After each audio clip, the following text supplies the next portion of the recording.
조금 이따 다 자세히 살펴보기로 하고요. 이러한 대체 신학의 신념은요, 중세 유대인 학살과 루터를 포함한 종교개혁가들의 이 유대인에 대한 증오를 거쳐서 19세기 유럽의 유명한 유대인에 대한 폭력, 이 학살, 포그름으로 이제 이어지게 됩니다. 결국 홀로코스트라는 이 엄청난 비극을 만들게 되는 겁니다. 그러니까 여러분들, 이 대체 신학이라는 이 신학이 정말 끔찍하지 않나요? 언약 신학이 잘못됐다는 게 아닙니다. 이 신학을 통한 어떤 사상이 정말 끔찍하지 않나요? 교회가 이스라엘을 대체했다는 생각 하나가 이런 신학적 결론이 십자군 전쟁을 통한 이 수백만에 달하는 유대인과 이슬람인들에 대한 학살, 예루살렘 성지 회복에 대한 광기로 이어지고요. 예수를 죽인 민족이란 굴레를 씌워서 유대인에 대한 차별과 폭압을 이 근대에 이르기까지 이걸 정당화했다는 겁니다. 사실 거의 현대죠. 가톨릭의 부패와 잘못된 교리, 신학과 싸울 이 종교개혁가들조차도 교회가 이스라엘을 대체했다는 대체 신학을 수용하고 유대인에 대한 증오를 더욱 고착화시킨 역할을 하게 됩니다. 루터의 유대인들과 그들의 거짓말에 대하여라는 1543년 저작이 이 나체 유대교 홀로코스트의 신학적 근거가 된 것, 그 저작에서 루터가 유대인에 대해 행해야 될 차별, 이 루터가 유대인들을 이렇게 차별해야 돼 써놓은 그 목록이 히틀러를 통해서 전부 다 이루어지지 않습니까? 이건 우리가 이 신앙을 가진 사람들은요, 정말 심각하게 우리가 고민을 해봐야 될 대목입니다. 기독교인, 즉 교회가 이스라엘 유대인을 대체했다는 신학적 근거가 예루살렘 회복이라는 명분으로 이슬람과 유대인에 대한 증오를 만들고 십자군 전쟁, 중세와 근대의 포그름, 세계대전 중 홀로코스트까지 이어지게 된 겁니다. 이 대체 신학이 잘못되었다 이렇게 말씀드리는 것이 아니고요.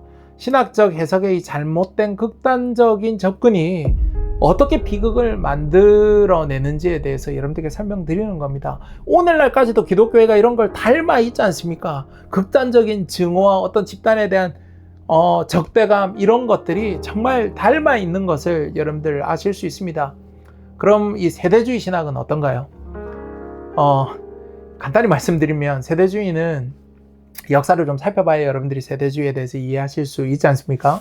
이 세대주의는 아일랜드 성공의 신부였지만 당시 국가교회가 영적으로 이 영국 국교회는 정치하고 교회가 사실은 거의 하나였지 않습니까?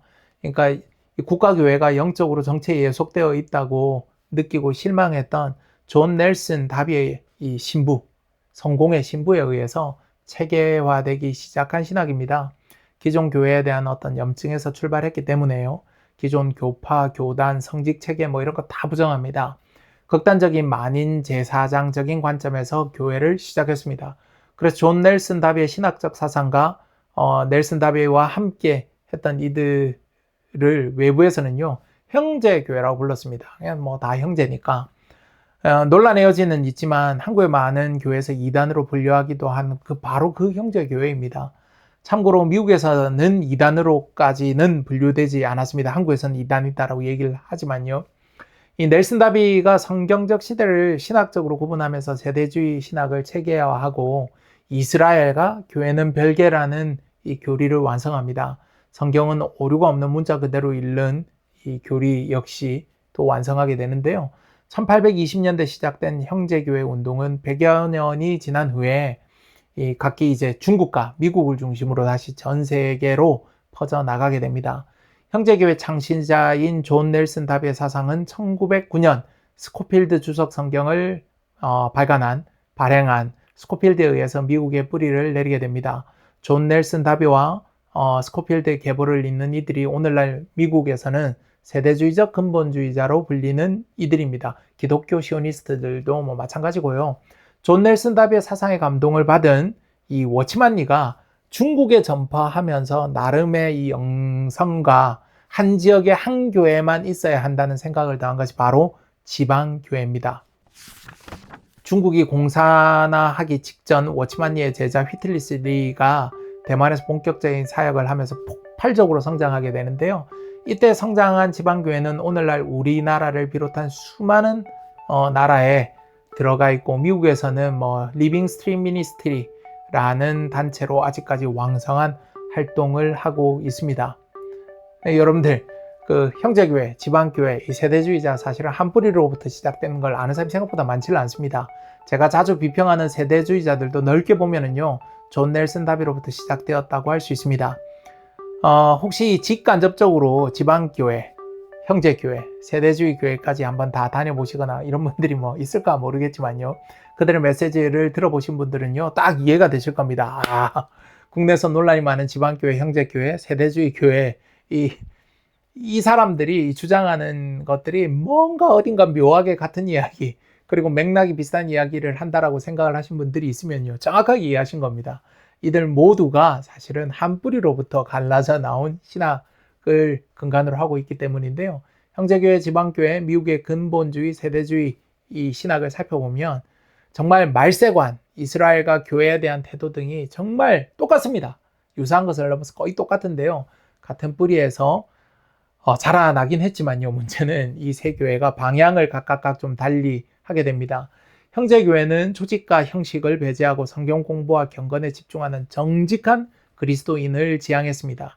지방교회는 존 넬슨 다비의 사상에 한 지방에 한 교회만 있어야 한다는 원칙과 그들 나름의 영성과 관련한 주장이 굉장히 독특하고요.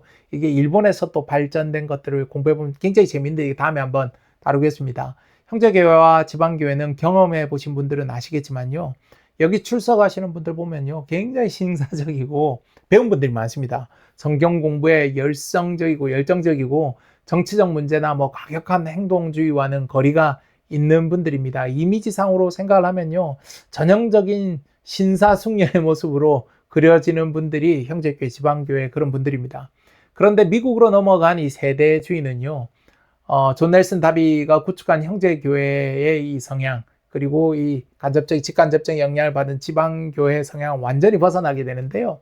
세대주의의 원조 넬슨 다비와 그의 후예들이라고 할 수 있는 형제교회, 지방교회는 모두 기존 교회 조직을 부정합니다. 그러다 보니 기존 교회 밖에서 자신들 나름의 이 어떤 조직을 만들고 그 만든 조직 내에서 신앙생활을 하게 되는데요. 기본적으로 기존 교회는 타락했고 부패했기 때문에 희망이 없고 우리는 하늘의 시민이기 때문에 타락한 세상 시스템에 적극 참여하는 뭐 이런 것 자체를 굉장히 부정적으로 생각을 했었습니다. 따라서 형제교회와 지방교회는 세상의 관점에서는 상당히 비주류적인 입장이고 좀 마이너한 곳에 위치해서 조용히 신앙생활을 하시는 분들로 비춰지는데요. 근데 미국으로 수입된 세대주의는 원조 세대주의하고는 완전히 다른 변종이 됩니다. 교회와 분리되는 대신에 교회 내로 침투하게 되고 불과 100년도 안 되는 짧은 시간 동안에 미국 교회를 완전히 장악해버립니다. 미국 교회의 주류가 되고 정치적으로는 미국의 보수 세력의 정책을 좌지우지할 수 있는 강력한 정치 세력을 형성을 하게 됩니다. 영국에서 시작된 형제교회, 중국을 강타한 지방교회가 모두 교회 밖에서 머물렀는데 어떻게 미국으로 수입된 세대주의는요, 미국 교회를 장악하고 주류 정치사회, 정치까지 장악하게 된 걸까요? 이 사실 세대주의의 원조인 넬슨 다비가 1862년부터 1877년 사이에 무려 7차례나 미국과 캐나다를 직접 방문하면서 휴거를 비롯한 세대주의 신학을 직접 전파를 했었습니다. 원조 넬슨 다비가 직접 전달한 이 세대주의 신학은 미국 교계가 어떻게 반응했냐면요. 그냥 뭐 새롭고 흥미로운 종말론 정도네 라고만 생각하고 뭐 별 큰 반향을 일으키지 못했습니다. 이후에 이 제임스 브룩스 같은 인물들이 주도한 뭐 나이아가라 사경회 등을 통해서 미국의 복음주의와 결합을 시도하기도 했지만요. 오늘날 같은 이 폭발적인 반응은 사실 없었습니다. 하지만 이 제임스 브룩스의 영적 제자라고 할 수 있는 스코필드라는 인물이 발명한 엄청난 신학적 발명품을 만나면서 상황이 완전히 달라지게 됩니다. 세대주의에 엄청난 영향을 받은 이 스코필드, 영향을 받은 정도가 아니고 이 사람이 곧 미국의 세대주의의 원조가 됩니다. 스코필드는 세대주의 전파를 위해서 교회 역사상 초유의 발명품을 발명하는데요. 스코필드는 미국 역사상 최초로 1909년 관주 성경이라는 것을 발행하게 됩니다. 스코필드 이전에는요, 성경 해석을 위해 참고할 만한 주석은 모두 백과사전 형태였습니다. 지금 제가 띄워드린 이 그림처럼 지금 보시고 계신 주석이요, 이 17세기 매튜 헨리의 주석입니다. 굉장히 훌륭한 주석인데요. 이 주석을 보시면 생각이 드시겠지만 창세기부터 신명기까지가 뭐 한 권, 여호수아부터 에스더까지가 한 권 이런 식으로 되다 보니까요. 구약 전체하고 신약 성경 중 사복음서, 이 매튜 헨리가 살아 생전에 딱 사복음서까지만 주석을 썼는데요. 신약 성경이 끝나지도 않았는데 벌써 이 두꺼운 책으로 5권이나 되는 겁니다. 이 성경 주석의 분량이 어찌 보면은요, 성경책 분량보다 분량이 훨씬 더 많은 겁니다. 상세히 작성된 성경 주석을 우리가 찾아보면요, 뭐 10권도 넘고 수십 권에 달하기도 하는 주석이 많은데, 바로 이런 제가 방금 지금 띄워드리는 이런 사진과 같은 백과사전 규모의 주석이 되는 겁니다. 뭐 창세기 주석 한 권, 레위기 주석 한 권 이런 식이면요, 성경에 대한 이해는 목회자들에게 맡기게 될 수밖에 없습니다. 사실 평신도들은 엄두를 못 내죠. 따라가게 되는 입장이 되고, 그리고 가난한 목회자들 입장에서도 이런 방대한 주석을 다 가지고 목회하기가 쉽지 않았을 겁니다. 1909년 기준으로 여러분들 한번 생각을 해보시자고요. 근데 1909년에 스코필드가 이런 주석을 성경 한 권에 성경 본문과 함께 다 집어넣어 버린 겁니다. 이건 엄청난 신학적인 발명품인 겁니다. 이게 그때 당시에 더 스코필드 레퍼런스 바이블이라고 불렸는데요. 오늘날 우리식으로 번역을 하면 스코필드 뭐 관주성경 뭐 요런 정도로 번역이 될 수 있을 겁니다. 성경을 딱 펼치면 주요 성구마다 이 성구는 어떻게 해석돼야 된다. 요즘이야 이런 관주성경이 뭐 흔하지만 대부분 성경책을 여러분들 이런 성경책을 가지고 있으시지 않습니까?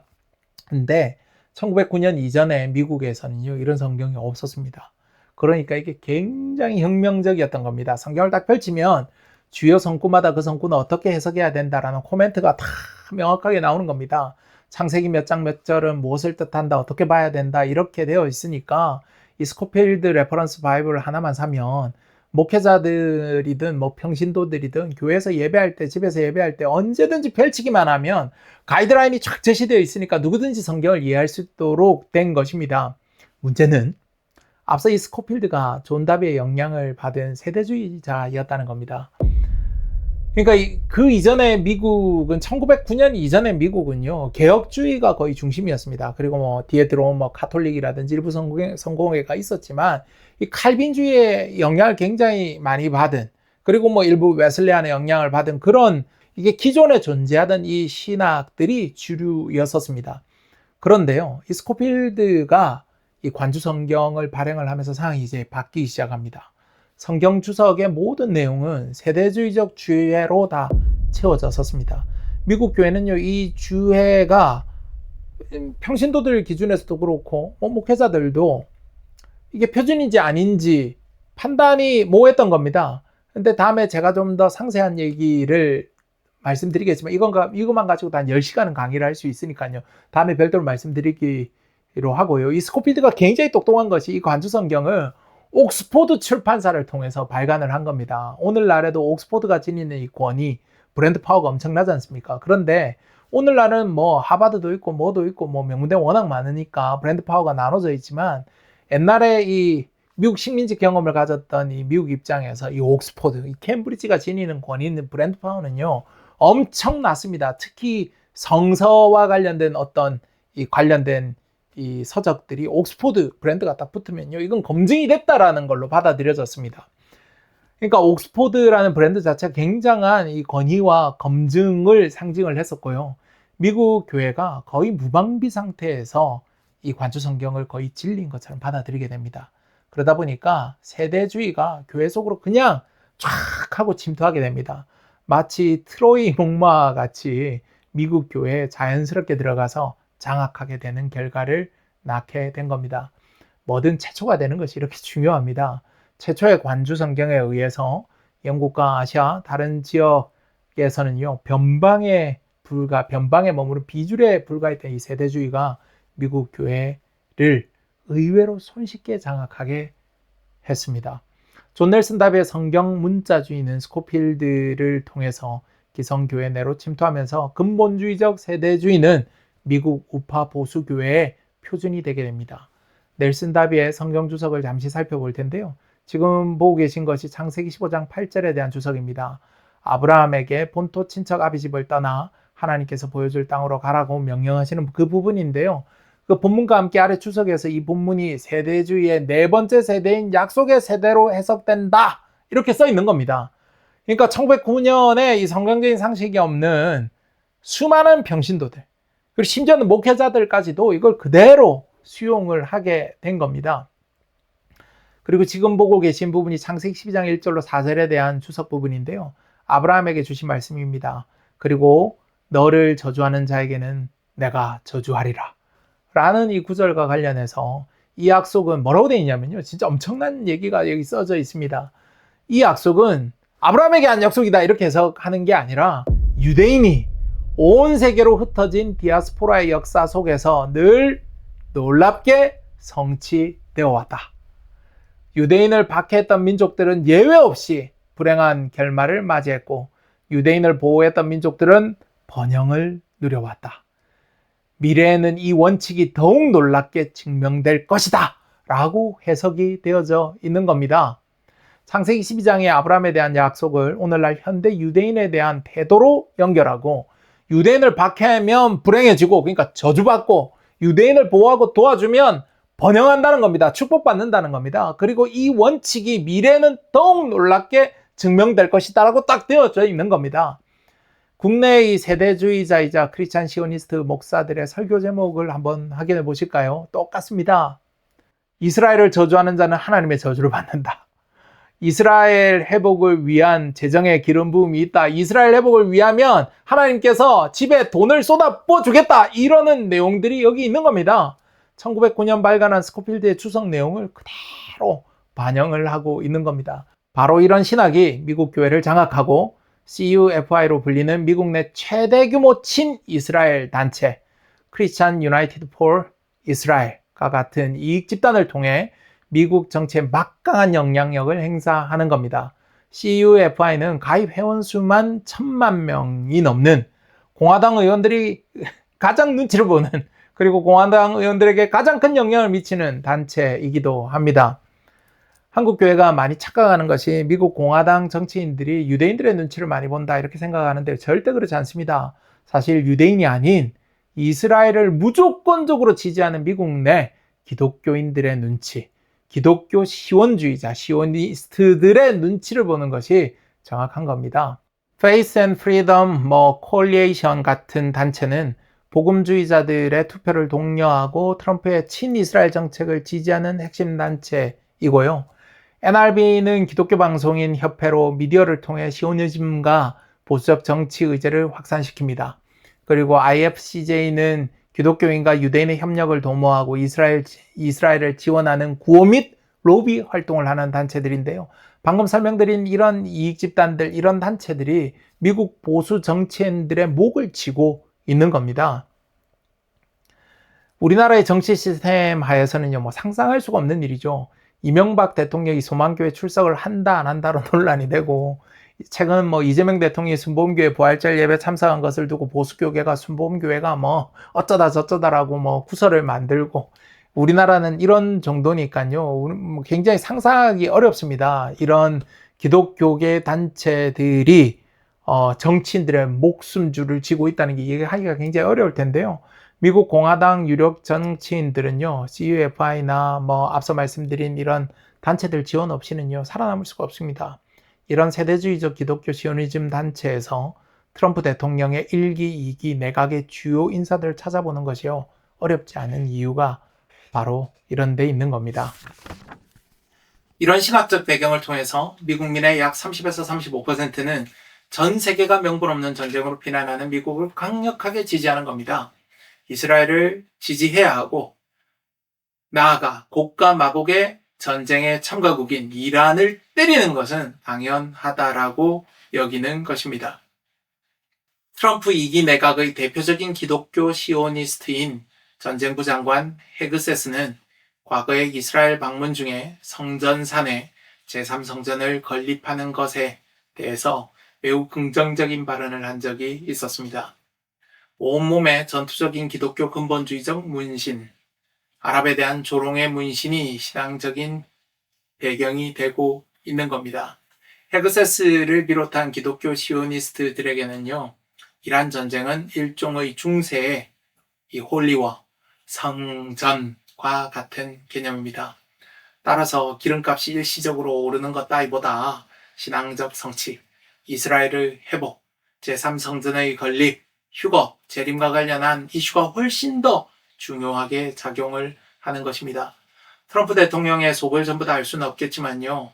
제대로 된 신앙을 가졌는지 아닌지 알 수 없는 트럼프 대통령이 전 세계를 고유가와 고물가로 괴롭히는 인기 없는 전쟁을 감히 벌일 수 있고 지속할 수 있는 용기가 바로 신학적 배경으로 중무장한 트럼프의 든든한 지지 세력이 존재하기 때문에 가능한 것이다 라고 말씀드릴 수 있습니다.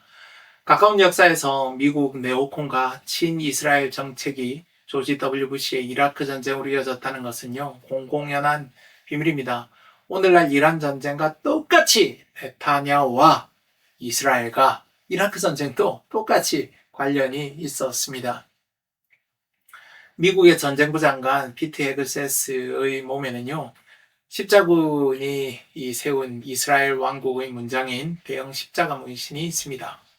그의 팔뚝에는요, 하나님이 원하신다 라는 라틴어 데우스 볼트라고 써져 있는 이 문신이 있습니다. 하나님이 원하신다. 그러니까 가슴에는 십자군이 세웠던 이스라엘 왕국의 대형 문장, 그리고 팔 문신에는요, 하나님이 원하신다 라고 이렇게 새겨져 있는 겁니다. 2001년 9.11 전쟁을 시작하며 그 전쟁을 십자군 전쟁이라고 발언했던 조지 W 부시의 생각과 정확히 일치하는 겁니다. This crusade, this war on terrorism is going to take a while. And the American people must be patient. 조지 W 부시도 세대주의자, 헤그세스도 시오니스트, 이 같은 신학적 배경에 있는 사람들에게는요, 이런 중동과의 전쟁이 십자군 전쟁의 연장선이 되는 겁니다. 오늘 영상에서는요, 흔히 언약 신학으로 불리는 대체 신학이 맞는지, 세대주의 신학이 맞는지에 대한 이 평가는 하지 않겠습니다. 대체 신학은 세대주의 신학을, 세대주의 신학은 대체 신학을 서로 비판하고 틀렸다고 합니다. 하지만 대체 신학도 십자군 전쟁과 수많은 학살로 이어졌고, 세대주의 신학도 수많은 전쟁과 많은 피를 흘리는 결과로 이어지고 있는 것을 우리는 역사를 통해서 확인할 수 있습니다. 그리고 오늘날 현실을 통해서 목도하고 있지 않습니까? 우리의 신앙뿐만 아니라 생활과 그리고 물가를 넘어서 인류의 역사와 운명에 있어서 신학적 관점이 얼마나 큰 영향을 미치는지 안다면 우리는 더욱 어떤 성경관과 그리고 어떤 이 신학이 올바른 관점인지에 대해서 더욱 진지하게 고민해봐야 된다는 것을 배울 수 있습니다. 조만간 시간을 내어 대체신학과 세대주의 신학 각각의 올바른 점과 허와실에 대해서도 살펴보는 시간을 가져보도록 하겠습니다. 바른 성경관, 바른 신학이 너무나 중요합니다. 지금까지 조스픽이었습니다. 감사합니다.